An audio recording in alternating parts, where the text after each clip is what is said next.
안녕하세요. 한국전기 오유지입니다. 자, 이번 시간에는 8장 마지막 시간 안정도 향상 대책에 대해서 보겠습니다. 자, 제가 지난 시간에 유도장애에서 이러한 장애가 발생이 됐기 때문에 선로를 안정적으로 공급하기 위해 어떻게 해야 되느냐라고 이제 얘기를 했었어요. 그 이제 개요를 이제 간단하게 얘기를 했다면 이번 시간에는 그 방법들에 대해서 보는데 안정도 향상 대책은 문제가 굉장히 많이 나옵니다. 그래서 제가 풀어드린 거, 선별한 이 문제는 반드시 풀어보셔야 되는 거고, 그 다음에 이제 시험 응시 준비하시는 분들, 기출문제 같은 것들을 풀 때 안정도 향상 대책이 나오면 문제를 조금 더 신경을 써서 보셔야 돼요. 자, 안정도 향상 대책 일단 제일 먼저 얘기하는 거는 최대 전송 전력입니다.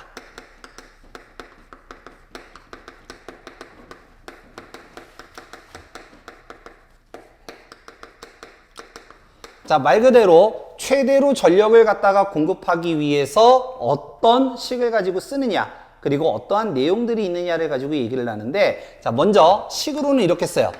최대 맥스를 기준으로 하고요. 임피던스 Z에 그 다음에 VS, VR, 사인 상차각. 단위는 메가와트를 기준으로 합니다. 요게 킬로볼트이기 때문에 메가를 메가를 이제 쓰게 되고요. 자, 요거 임피던스 Z는 우리가 보통 R의 제곱 플러스 X의 제곱 이렇게 이제 얘기를 하죠. 근데 R이라고 하는 놈은 우리가 조정할 수 있다 없다? 없다. 그래서 얘를 무시합니다. 일단 R의 값은 우리가 조정할 수가 없으니까 일단 무시를 해요. 그러면 남는 건 뭐가 남아요? Z 이꼴 X가 남죠. 그래서 요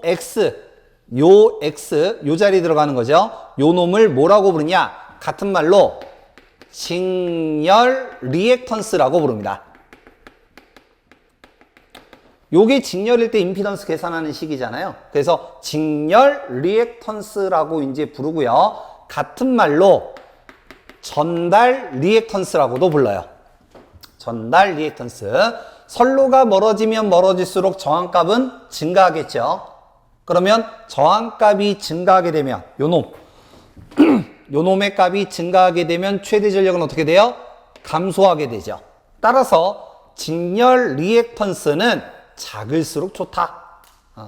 그래서 안정도 향상 대책 관련된 여러 가지 문제들 중에서 가장 출제가 많이 되는 게 요 내용입니다. 그래서 요 문제를 반드시 기억을 해 주셔야 되고, 요거 말고도 뭐 고속도 재회로 방식을 해야 된다, 고속도 차단 방식을 채용해야 된다, 유도장애를 줄여야 된다 등등등등 여러 가지가 있습니다. 근데 이제 이거를 굳이 쓴 이유는 얘가 많이 나오기 때문에 그래요. 얘가 많이 나오기 때문에 일단 한번 얘기를 한 거고, 자, 요것들을 이제 문제를 갖다가 보면서 하나씩 어떤 것들이 있는지 특징적인 부분에 대해서 한번 보도록 하겠습니다. 자, 문제 한번 풀어보도록 하겠습니다.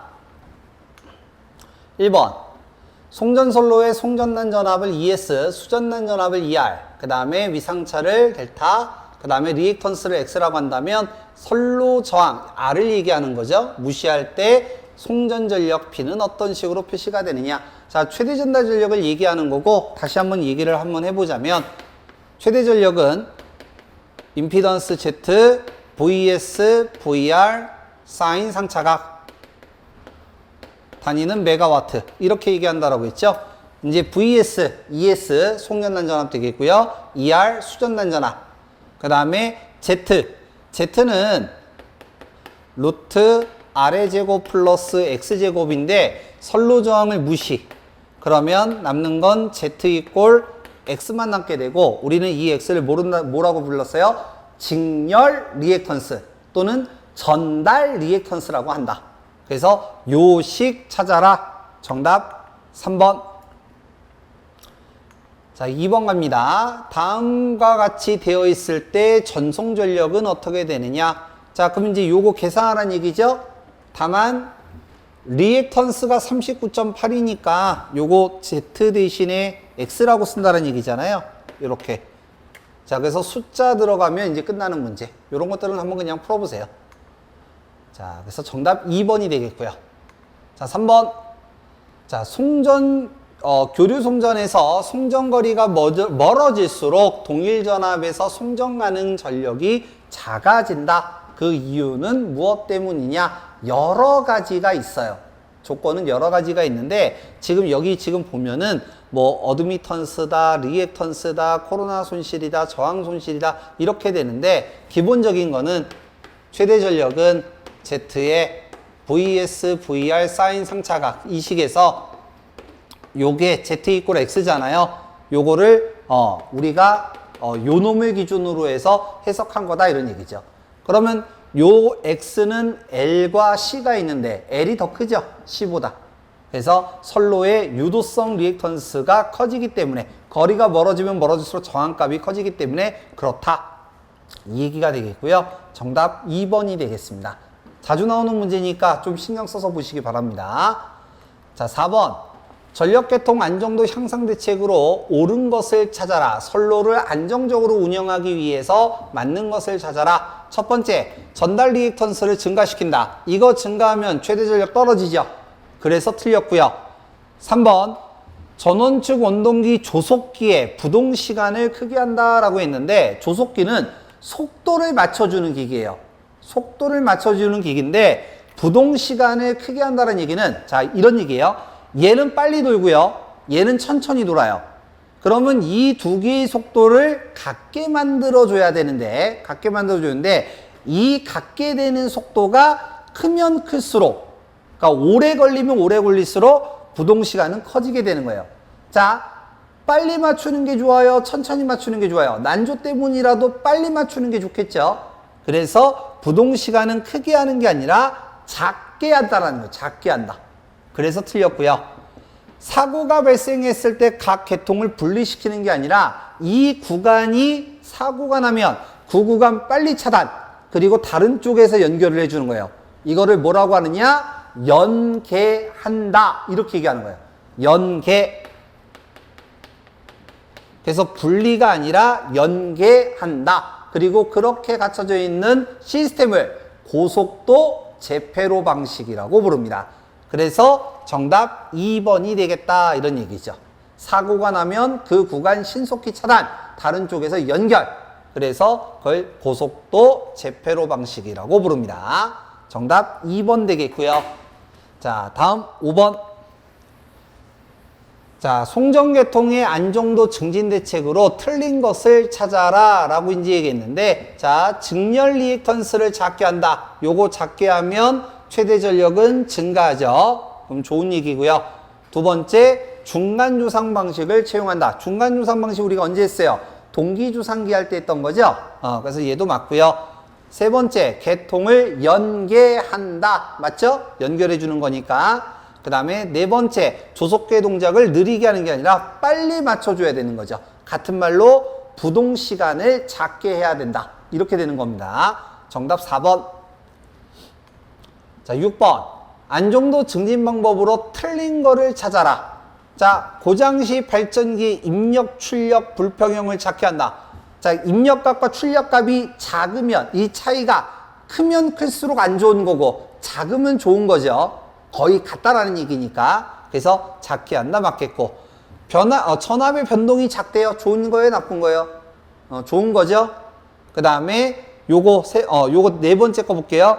직렬 리액턴스를 크게 한다. 요거 올라가면 최대 전력 떨어지죠. 4번 틀렸네. 3번은 뭐 굳이 안 해도 되죠. 고장 구간을 신속하게 차단한다. 뭐 좋은 얘기잖아. 정답 4번. 자, 7번. 안정도 향상 대책이라고 볼 수 없는 것은 어떻게 되느냐라고 이제 얘기했는데, 직렬 콘덴서가 하는 역할은 전압 조정. L에 의해서 떨어지면 올려주는 거죠. 우리가 조상기 때 했던 거 전압 조정. 병렬 콘덴서는 뭐 하는 거예요? 역률 개선이죠, 이건. 그리고 요거하고 이제 관련된 것들을 우리가 4장에서 조금 더 계산을 할 거고요. 정답은 2번이 되겠고요. 세 번째, 중간 개폐소 설치를 하게 되면 선로에 전압 강화가 발생한 거를 보상할 수가 있어요. 중간중간에. 그래서 좋은 얘기고요. 네 번째, 고속 차단 제페로 방식을 채용한다. 그래서 정답이 2번 되겠습니다. 병렬 콘덴서는 역률 개선. 같은 말로 전력용 콘덴서라고 우리가 그랬었죠. 자, 8번. 안정도를 증진시키는 방법으로 옳은 것을 찾아라 라고 이제 얘기를 했는데, 자, 먼저 여기 1번에 단락비라고 되어 있는데, 이 단락비는요, 기기에서 나오는 거예요.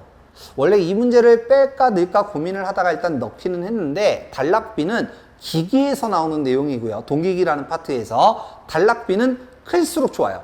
그래서 단락비가 커지게 되면 전압 강화도 줄어들고 전압 불평형도 줄어들고 전기자 반작용도 줄어들고 좋아요. 기기가 커진다라는 특징이 있지만 기본적으로 단락비는 클수록 좋습니다. 그래서 작게 한다가 틀렸고요. 선로의 회선수를 감소시킨다. 쉽게 얘기할게요.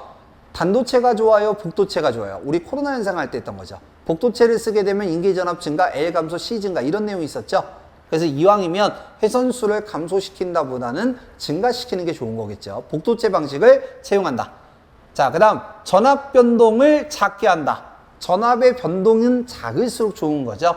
그래서 정답은 3번이 되겠고, 4번에 리액턴스가 큰 변압기를 사용한다. 리액턴스 요게 크면 최대 전력은 떨어지죠. 그래서 틀렸다 이런 얘기입니다. 정답 3번. 자, 다음 9번. 자, 송전 용량 계수법에 의한 수전 전력을 나타내는 식은 어떻게 되느냐라고 하는데, 자, 이거는 좀 하나를 외우셔야 되는 문제입니다. 요건 좀 외우셔야 되는 문제인데, 자, 이 식이 어떻게 나왔는지 한번 보여드릴게요. 자, 우리가 용량을 계산하는 식 중에 이런 게 있죠. P는 R분의 V제곱. 이런 식이 있죠. 그러면 요거 R을 바꾸는 거예요. R은 로우의 단면적 A분의 L. 요렇게 되는 거죠. 자, 이때 선로를 구성을 하면 길이의 값은 바뀌지가 않아요. 그래서 요거를 앞으로 빼냅니다. 그러면 얘는 요거 앞으로 빼내면 로우의 단면적 A, 그 다음에 선로 길이 L, 전압의 제곱. 요렇게 돼요. 자, 그리고 이때 요 놈은 한번 전선이 정해지면 바뀌지 않는 고정값이다. 그래서 보통 일반적으로 K라고 쓰고요. 요거를 다시 쓰면 전력 요거는 K의 L의 V제곱 요렇게 씁니다. 그래서 수전 전력은 요 K를 뭐라고 부르냐면 여기 위에다 쓸게요. 송전 용량 계수라고 부르고요. 요걸 K라고 쓰고 송전거리, 송전전압이 되겠습니다. 수전단, 내가 받아서 쓰는 거기 때문에 수전단을 기준으로 해요. 그래서 송전거리, 송전전압, 수전단 기준으로 하는 수전단 전압, 그 다음에 송전 용량 계수, 이거를 말로 쓴 게 이 문제예요. 말로 쓴 게. 자, 그래서 정답이 1번이 되겠고요. 자, 10번은 요거를 계산 문제로 얘기를 한 겁니다. 송전용량 계수법에 의한 용량은 어떻게 되냐? 자, 먼저 요걸 송전용량 계수라고 그랬죠? 1200 들어오면 되고요. 거리는 154, 전압은 154. 요거 계산하시면 정답 4번 나옵니다.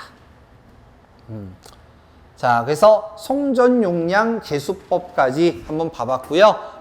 이 안정도 향상 대책 문제는 꼭 좀 생각을 해서 푸실 수 있도록 하시고, 여기까지가 8장 고장 계산 파트였습니다. 자, 다음 시간에는 이제 9장 이상전압과 급방호, 피리기하고 뭐 낙뢰에 대해서 다루는 것을 이제 볼 거고요. 요거 8장 조금 좀 어려운 파트긴 하는데, 그래도 조금 연습을 하시면 충분히 하실 수 있으니까, 다시 한번 뭐 이해가 안 되시면 영상을 다시 한번 보시면서 하나씩 한번 풀어보시기 바랍니다. 자, 여기까지 하고 다음 시간에 뵙도록 하겠습니다. 수고하셨습니다.